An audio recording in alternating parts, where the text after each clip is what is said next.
Bom, muito bem. Vamos resolver o exercício que foi passado para vocês, que é para que vocês consigam fazer uma navegação por registros usando o result set dentro da conexão JDBC com o nosso banco MySQL. O processo é bem simples e eu já fiz aqui, na realidade, a interface, só para não perder muito tempo com o arrastar e soltar de todos os componentes. Se alguém tiver alguma dúvida em como fazer os eventos e os componentes, o vídeo anterior que mostra como é que nós fizemos esse Olamundo Swing pode ajudar. Mas, para os fins que nós temos aqui, eu já coloquei esses 4 labels, os 4 campos de texto. Eles têm os nomes que estão colocados aqui do lado, JTextField 1, 2, 3 e 4. E 4 botões aqui para o primeiro, anterior, próximo e último, que é mais ou menos aquela função de navegação convencional que a gente vê quando está trabalhando com registros, que é próximo, anterior e os dois extremos. Antes que alguém se pergunte, sim, Java consegue colocar, é bem fácil colocar gráficos nos botões, a interface pode ser bem mais elaborada do que isso, obviamente. A gente só está fazendo isso daqui para deixar isso simples, porque o foco na realidade é o banco de dados, não é exatamente a interface. Bom, o que nós temos que fazer aqui é colocar dentro desse código, se nós clicarmos no Fonte, no Source View, a gente vai ver o código que gera essa interface para nós, colocarmos dentro desse código o acesso ao banco de dados. Então, basicamente, no começo do programa ele tem que abrir a conexão e depois permitir que os botões controlem a exibição dos registros. Como adicional, a gente pode colocar no começo, assim que a aplicação entra, executa a primeira consulta para ver todos esses dados, já colocar o primeiro registro, pelo menos, se existir um, na interface, e daí então permitir que o usuário possa fazer alguma coisa. Boa parte desse código já está aqui no nosso consulta1.java. Então já tem alguma coisa, que é iniciar a conexão, criar o statement e fazer uma consulta, que está até com um filtro aqui, mas a gente pode simplificar um pouquinho.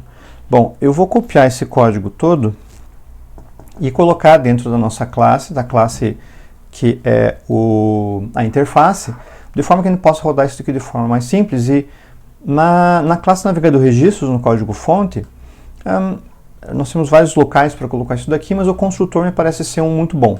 Então, o método main vai chamar esse construtor, que daí chama o init components, que vai inicializar os componentes todos, colocar as propriedades, colocar eles na tela. Logo depois do init components, nós podemos chamar o código de banco de dados. Então, ele já pede para importar as classes todas. E está um pouquinho fora aqui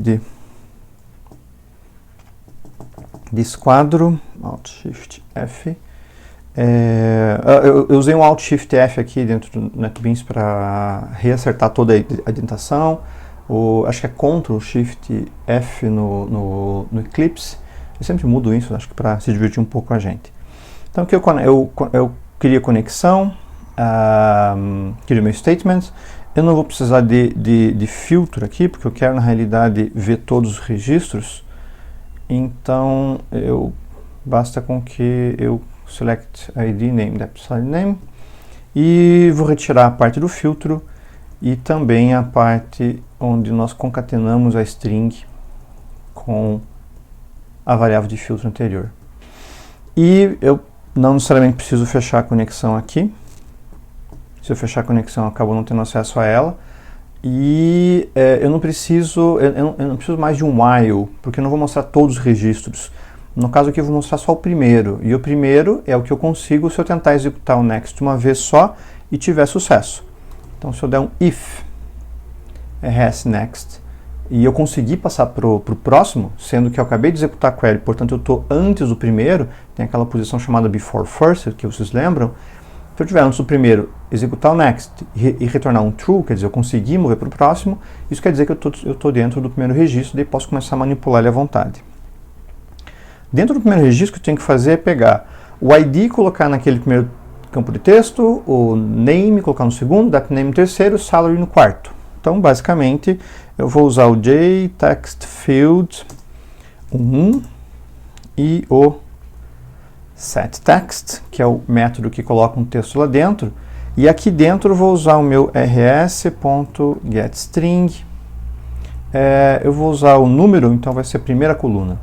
Então, o JTextField 1 vai ter a coluna número 1, que nessa nossa query aqui significa o ID.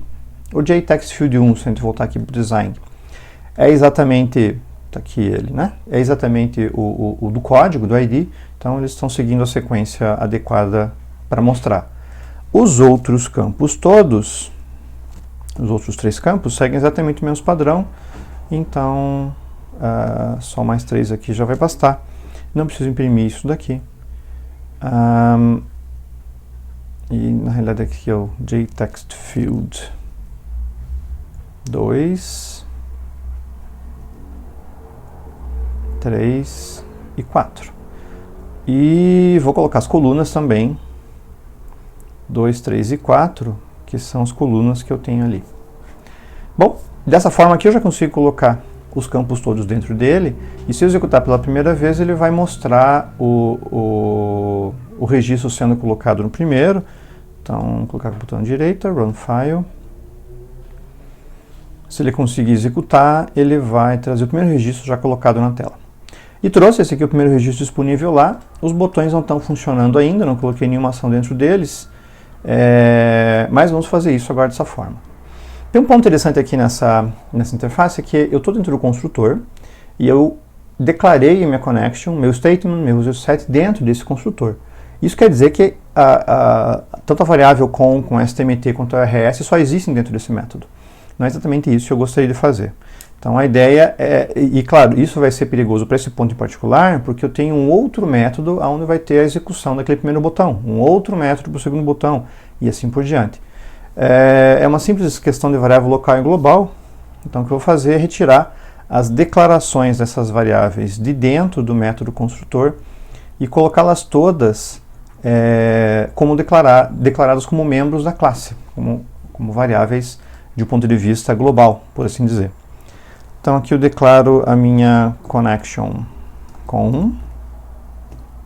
Já deixou de dar erro ali. Opa, connection. O statement, STMT. E o meu result set.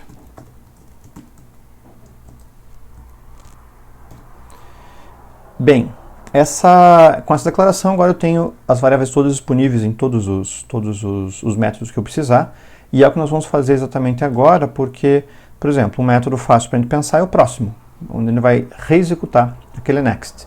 Lembrando de como é que a gente faz os eventos, é clicar com o botão direita, ver os eventos, ação, action performed.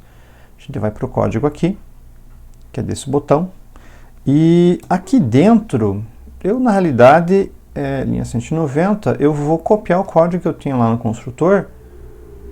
Vamos diminuir isso daqui. Lá no construtor, porque é um código que eu já vou, que já é basicamente igual ao que eu preciso. Vou copiar todo ele, inclusive. E eu só retiro o que não é necessário lá. Então, nesse botão de Next, eu evidentemente não preciso nem criar o statement, nem conexão, nem nada. Eu preciso só da execução do Next, nada além. E principalmente eu não posso reexecutar a consulta, caso contrário eu vou estar resetando a consulta cada vez que eu faço isso. Ele só precisa fazer o Next funcionar, então tentar verificar se tem um próximo, ele tenta executar o Next, e se retornar um True, ele recoloca as variáveis todas do novo registro nos controles de tela, e eu passo a poder avançar com os registros. Vamos executar o arquivo e ver se isso aqui vai funcionar. E agora os outros botões estão sem ação nenhuma, mas o próximo aqui eu consigo passar para os registros que estão na sequência do que eu estava colocando, do que a tabela está retornando. Bom, então agora vamos colocar código nos outros registros, correto? Vamos lá. Esse nosso código é exatamente o que eu preciso, então só vou ter que mudar basicamente o método, né? Então vamos copiar e colar novamente. Ctrl C. Se eu vier para o design, no botão anterior, botão direita, evento, ação, action performed, eu coloco o código aqui.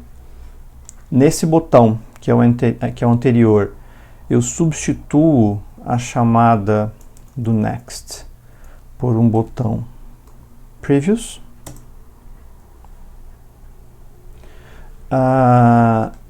No primeiro, mesma coisa, evento, action, action performed. Eu substituo, então, pelo first.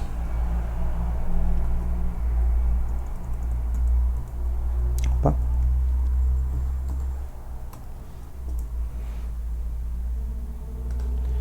E no último aqui, eu substituo pelo last, logicamente. Aí eu completo as 4 ações que eu tenho dentro do meu código, as 4 ações necessárias que eu tenho no código. Esse aqui vai ser o last. E o interessante é que pareceu-se bem fácil, né? Então, agora que a gente já colocou esses 4 métodos, vamos executar e ver o que acontece. Run file, ver como é que a gente consegue navegar por esses registros todos.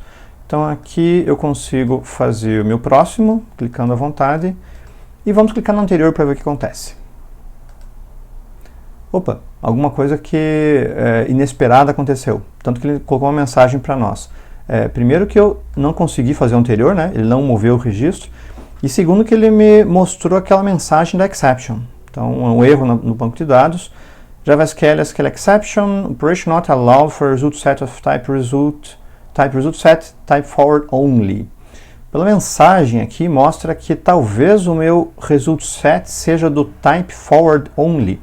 Isso aqui diz que é um result set que só anda para frente. Estranho, né? Ou interessante, né?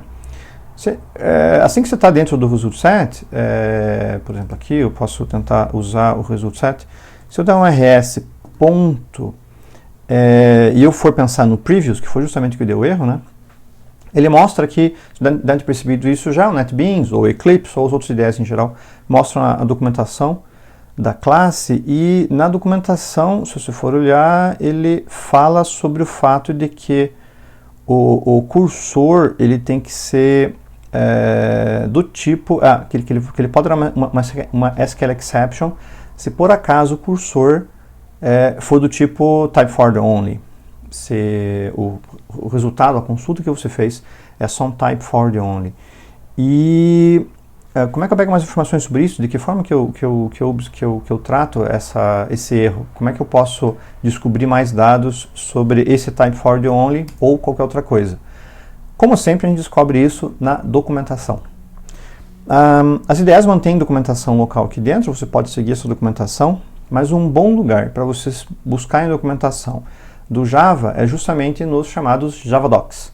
Cada versão do JDK, do Java Development Kit, tem uma versão também paralela dos seus, a mesma versão da documentação. A documentação tem uma documentação para todos os métodos, todas as classes, interfaces, packers, métodos que a API contém. E é o padrão da documentação JavaDoc porque é uma documentação que você mesmo pode gerar para suas próprias classes. Então, um comentário feito de forma especial, antes de cada método, antes de cada declaração de classe, antes de cada variável membro, depois vai ser coletado por um utilitário e gerado um documento HTML que contém a documentação das classes. Isso é muito útil para os próprios programas. E as classes da API do Java já contêm sua documentação. Então, eu entrei aqui já direto no download. Você pode entrar por diversas maneiras para buscar isso, ou só buscar direto num mecanismo de busca JavaDoc, download, JDK11 ou coisa assim. Então aqui quando eu pedi para fazer o download do JDK, ele mostra que você tem locais para o JDK downloads. Vindo aqui ele mostra a versão mais nova, que é o 14.02, o release mais recente, mas o LTS, o Long Term Support que a gente está usando é o 11. Aí ele mostra aqui o download do JDK em particular. Você pode baixar para a sua plataforma. No Linux é mais fácil instalar dentro dos próprios repositórios em geral. E o download da documentação. Uma vez que você baixa, é um zip, basta expandir e daí você abre no navegador. Tem um index lá dentro, né? Eu coloquei aqui no meu home, JavaDocs, API Index. E aqui você pode navegar por todos os packers que ele tem. E se você clicar aqui no Java SE, que é o Standard Edition, que é o convencional, ele tem os packages todos que a gente pode ver dentro da linguagem, incluindo um java.sql. Basta você clicar aqui, e daí você vai ver todas as classes disponíveis, todos os packages que fazem parte do JavaSQL, e o que nós estamos buscando em particular agora é o java.sql, não o JavaX. Então a gente clica aqui, e aqui nós temos a descrição do que é esse pacote em particular. Alguns pacotes têm uma descrição bem rica, com bastante informação, nem todos têm, infelizmente, mas navegando aqui ele descreve um pouquinho das classes que você tem, todo o resto, e finalmente ele vai ter a lista das interfaces. Lembrando que o JDBC tem interfaces, né, que são aquelas classes 100% abstratas que são implementadas pelo seu fornecedor de banco de dados. Então o pessoal do MySQL implementou o driver que a gente está vendo baseado nessas interfaces aqui. Mas a lista de métodos está aqui, a documentação de cada método está aqui. A gente está interessado no result set, né? Vamos clicar aqui. E logo no começo, ele já fala sobre os tipos. Então, se a gente olhar aqui, tem um type scroll insensitive, concur updatable. Então, ele fala um pouquinho sobre os tipos disso e mostra que isso está lá no create statement, inclusive, com algumas variáveis que você possui. Vocês podem ler com calma sua documentação, mas é aqui que ele diz o que vai acontecer com o seu statement, com os possíveis cursores que sejam declarados lá no servidor. E o cursor, como a gente discutiu, é aquele conjunto de registros grande que fica no servidor, que você usa isso para que o servidor não tenha que transferir para o seu cliente, que pode ser um programa pequeno, pode ser um web service com uma página web que tem um conjunto grande de pessoas conectando. Ele não vai transferir todos os registros de uma consulta para você logo de cara. O que ele faz é cachear lá no servidor a consulta que você fez, preparar isso para executar. Então, se a consulta retorna 10 mil registros, ele pega a primeira página de registros, talvez os primeiros 30, ou 100, ou 10, e daí começa a transferir isso pela rede para o seu cliente. E ele mantém essa consulta viva lá no servidor e você vai fazendo o fetch, fazendo a busca dos dados lá do seu cliente. Isso é um conceito de um cursor que é feito para você economizar recursos de rede, economizar transmissão e economizar recursos no cliente, supondo sempre que o servidor pode ser uma máquina mais robusta e tem essa intenção. Se a gente olhar aqui, tem os vários tipos, né? Então, vou dar uma olhadinha aqui na própria documentação, ele descreve isso. Então, os tipos todos. Os tipos que nos interessam aqui é o type forward only, que diz que esse cursor só pode ir para frente. E tem os dois com type scroll. O scroll insensitive diz que ele vai ir para qualquer lado, só que ele não vai ser, não vai perceber as mudanças que os dados tenham enquanto ele está rodando na consulta. Isso quer dizer que nós fizemos aquele select lá dos professores, e se enquanto a gente está consultando alguém alterar os dados, a gente não vai ver. Ele vai ver uma cópia cacheada dos dados. Por que ele faz isso? Porque é mais rápido, evidentemente. Ele não precisa ficar muito isso o tempo todo. Ele consulta e cacheia e mantém lá. E o type scroll sensitive é que enquanto você está vendo a consulta, se por acaso alguém alterar os dados, você vai perceber isso. A tua consulta vai ter isso colocada. Isso, como você pode imaginar, é mais lento, porque daí cada vez que ele se move, ele tem que saber se por acaso foi alterado um registro ou não, tem que fazer uma verificação na própria tabela, ou tem que deixar um gatilho para atualizar o cursor caso alguma alteração aconteça. Então, você vai decidir, baseado em qual aplicação que você está executando, se por acaso vale a pena você ter essa atualização constante, ou se por acaso pode ser interessante deixar o usuário ter mais desempenho e arcar com o fato de que talvez nem todos os registros estejam ali 100% do tempo atualizados o tempo todo, né? A gente sempre tem que tomar decisões relativas a desempenho e a carga quando ele mexe com aplicações de banco de dados. E outro padrão que ele tem é o concur read-only, concur updatable, que é o fato que você pode atualizar ou não o cursor enquanto você está trabalhando com ele, porque claro que um passo seguinte para uma aplicação como essa é você poder escrever dentro daqueles campos e mandar atualizar, salvar um registro quando você quer fazer essa execução. E essas duas variáveis, essas duas constantes, aliás, né, duas classes de constantes, são passadas quando você cria o statement. Então, o que ele está colocando aqui é o type scroll insensitive, ele não vai perceber mudanças, e concur updatable. Eu vou acabar usando o concur read-only, que é mais simples. Mas isso é passado quando você cria o statement. Vamos lá então na nossa classe, e a criação do nosso statement está aqui no construtor. Essas variáveis são da classe resultSet, então são constantes da classe resultSet. A primeira que a gente tem que colocar é o do type scroll, Então, aqui a gente vai usar o Type Scroll Insensitive. Se tiver alteração, você não vai ver. E a segunda é relativo ao que vai acontecer em termos de concorrência. Eu vou colocar aqui um concurso read-only. Ele vai ficar um pouco mais rápido porque o banco de dados não precisa se preparar para fazer atualizações quando ele está executando. Então ele retira as atualizações, torna evidentemente esse processo mais rápido. Vamos executar agora. E agora eu consigo caminhar, vou para frente, o meu next está funcionando e o meu previous também, ele não dá mais esse erro. Da mesma forma, o first, o primeiro, e o last, o último, também estão rodando. Então agora eu consigo fazer uma navegação completa. Por que eu tive que fazer essa alteração? Porque em banco de dados sempre você tem um controle em termos de quanto desempenho você quer e quanta funcionalidade você quer. Quanto mais atualização você quiser, quanto mais validade da atualização você quiser, menos desempenho você vai ter, obviamente. O banco vai ter que trabalhar mais, o servidor vai ter que trabalhar mais para manter essas informações atualizadas o tempo todo. Quanto menos atualização frequente você precisar, quer dizer, eu cachei a informação e fico usando aquela informação cachada por mais tempo, mais rápido, evidentemente, a tua aplicação vai ser, porque ela pode se alimentar de um cache, não se alimentar dos dados reais. Cache se mantém em memória, provavelmente, ou numa área mais rápida, se for o caso, enquanto que se você for ficar buscando registro a registro, você vai ter que provavelmente acessar a informação diretamente, alguém vai estar disputando essa informação com você, atualizando, fazendo alguma coisa. Então, em aplicações de banco de dados em geral, o programador tem essa obrigação em decidir quanto desempenho você quer versus quanto de assertividade você quer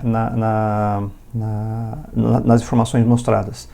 Para boa parte das aplicações, talvez não seja tão relevante assim, se alguém atualizou ali naquele último instante aquela informação, pode ser que eu consiga passar disso, eu não tenho problema com isso. Para outras aplicações você tem que ter informação atualizada 100% do tempo, o tempo todo.